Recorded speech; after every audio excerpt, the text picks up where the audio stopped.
اللہ کے رسول نے پسند نہیں فرمایا اس عمل کو جس میں خود اپنی ذات کو کسی طرح سے زردوب میں لے کر آنا یا اپنی جسم کو نقصان پہنچانا. کیا اسلام کے دامن میں حضرت امیر حمزہ کے علاوہ دیگر شہداء نہیں تھے؟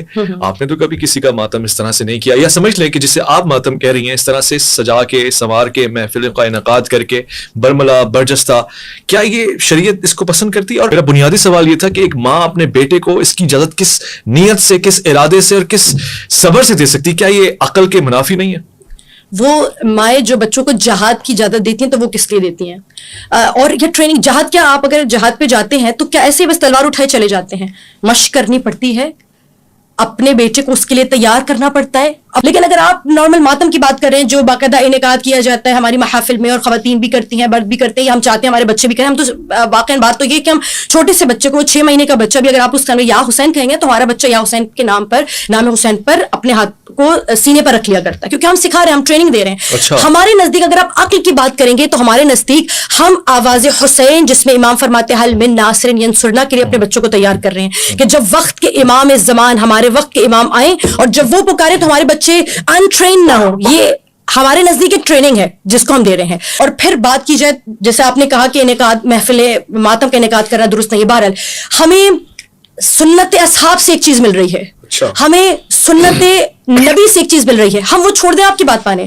میرے سامنے ایک روایت کھلی ہوئی ہے, کتاب کا نام ہے کنز الاعمال, اور عبداللہ بن اکرمہ روایت کرتے ہیں کہ بڑی تعجب کی بات ہے کہ میں نے حضرت عمر رضی اللہ تعالی عنہ کو نوحہ کرتے ہوئے سنا, اور جب میں نے انہیں منع کیا کہ آپ نوحہ نہ کریں, لوگ آپ کو دیکھ رہے ہیں, تو خالد بن ولید کی یاد میں وہ اس قدر روئے اور باقاعدہ ان کے سامنے 7 عورتیں روتی رہیں, اپنا سینہ پیٹتی نہیں, لیکن بجائے وہ ان کو روکتے اور ان کو خاموش کراتے اپنے گریبان کو چاک کیا, چہرے پر مارا, اور لوگ ان تمام تر حالات کو دیکھتے رہے, آپ کو پانی پلائے, حتیٰ کہ آپ پر غشی طاری ہو گئی. اور حضرت عمر نے آپ کو لوگوں کو روکا کہ مجھے مارنے سے یا مجھے رونے یا گریہ کرنے سے نہ روکا جائے. اس کے علاوہ ایک اور روایت میرے پاس معجم الکبیر سے, جس میں حضرت عمر ایک اور مقام پر ہمیں خالد بن مکرون رحلت کے وقت ہمیں روتے ہوئے نظر آ رہے ہیں. تو یعنی سمجھ میں آ رہا ہے کہ ماتم کرنا کسی طور سے واہن مذہب نہیں ہے, یا یہ سنت اصحاب میں سے ہے. اس کے علاوہ جب رسول مبین صلی اللہ علیہ وسلم کی سیرت کا مطالعہ کیا جائے, اور خود ایک اور روایت میرے پاس بی بی عائشہ سے بھی موجود ہے, آپ چاہیں تو اس کو اسکرین پر بھی شامل کر سکتے ہیں. وہ یہ لوگوں نے دیکھا, روایت لکھی ہے, اس صحیح مسلم کی روایت ہے, روایت نمبر 2002 میرے خیال میں, اور آپ اسکرین پہ بھی دیکھ لیجیے گا. اس روایت میں وہ یہ کہتے ہیں کہ حضرت جب رسول اللہ صلی اللہ علیہ وسلم اس دنیا سے جاتے ہیں تو حضرت عائشہ بے انتہا رونے لگتی ہیں, اور اس قدر روتی ہیں کہ بار بار اپنے سینے پر ہاتھ مارتی جاتی ہیں اور اپنے چہرے پر ہاتھ مارتی جاتی ہیں, لیکن وہاں پر کوئی روکنے والا نہیں تھا. آپ جانتے ہیں ایک ہوتی ہے سنت سے مراد کیا ہے, قول و فعل و تقریر, یعنی جس چیز کو رسول مبین نے خود کر کے دکھایا ہو یا ان کے سامنے کوئی چیز رونما ہو رہی ہو اور اس سے وہ منع نہ کریں, جانتے ہیں نا, اسے کہتے ہیں تقریر, یعنی آپ نے اس سے منع نہیں کیا. جب حضرت صلی اللہ علیہ وسلم کو ان تمام تر چیزوں سے اعتراض نہیں ہے تو آپ کو کیوں اعتراض ہے؟ نہ رونے سے نہ ماتم کرنے سے, وہ آپ کو کوئی اذیت نہیں پہنچا رہے, وہ اپنے سینے پہ ماتم کر رہے ہیں. جیسے کہ میں نے بتایا یہ ہمارے یہاں ٹریننگ کا حصہ سمجھا جاتا ہے کہ اگر آج ہم نے بچوں کو اس قابل بنایا کہ وہ اپنے آپ کو اتنا طاقتور یا اس قدر بہتر بنا لے کہ اگر کل وقت کا امام سوال کرے, انہیں اپنی نصرت کے لیے پکارے, تو بچے ڈر کے کہیں چھپ نہ جائے, بلکہ انہیں یہ چیز دیکھنے کی عادت ہو. اور پھر وہی ہے تاکہ غم حسین شاعر حسینی عام ہو سکے. لوگ پوچھیں نا, اگر ہم یہ سب ختم کر دیتے, اصل میں آپ نہ پوچھتے, کوئی نہ پوچھتا کیا ہے کیوں ہے, امام حسین کی شہادت کو ایک بخار کا بہانہ دے کر نہ ختم کر دیا جاتا, بلکہ میں آپ سے پوچھتی ہوں آپ لوگ کیوں نہیں روتے؟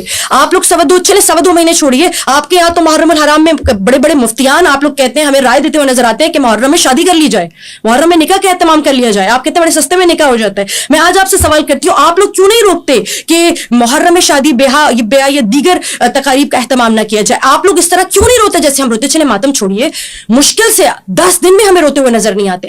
آپ لوگوں کو چاہیے, حسین ابن علی نے تشیع کے اسلام کو زندہ نہیں کیا, یہ ایک مکتب کی جان نہیں بچائی, بلکہ دین اسلام کی سسکتی ہوئی سانسوں کو بچا کر دین اسلام کو ایک نئی روش عطا کی ہے. اگر حسین ابن علی نہ ہوتے تو یہ دین نہ ہوتا, یہ نماز یہ روزہ کچھ بھی نہ ہوتا. حسین ابن علی کی یاد کے لیے آپ میں سے کتنے جو آنسو بہاتے ہیں, کتنے دن تک آنسو بہاتے ہیں, کتنا اہتمام کرتے ہیں؟ مجھے تو کوئی اہتمام نظر نہیں آتا.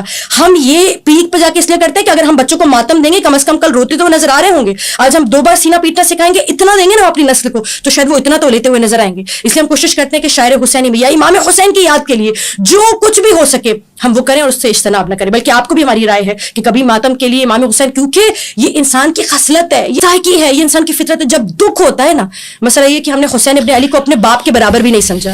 اگر آپ نے اپنے والد, اپنے بہن بھائی, اپنے ماں باپ آپ کے برابر بھی حسین ابن علی کو سمجھا ہوتا نا تو آپ نام حسین سنتے اور ہاتھ آپ کا سینے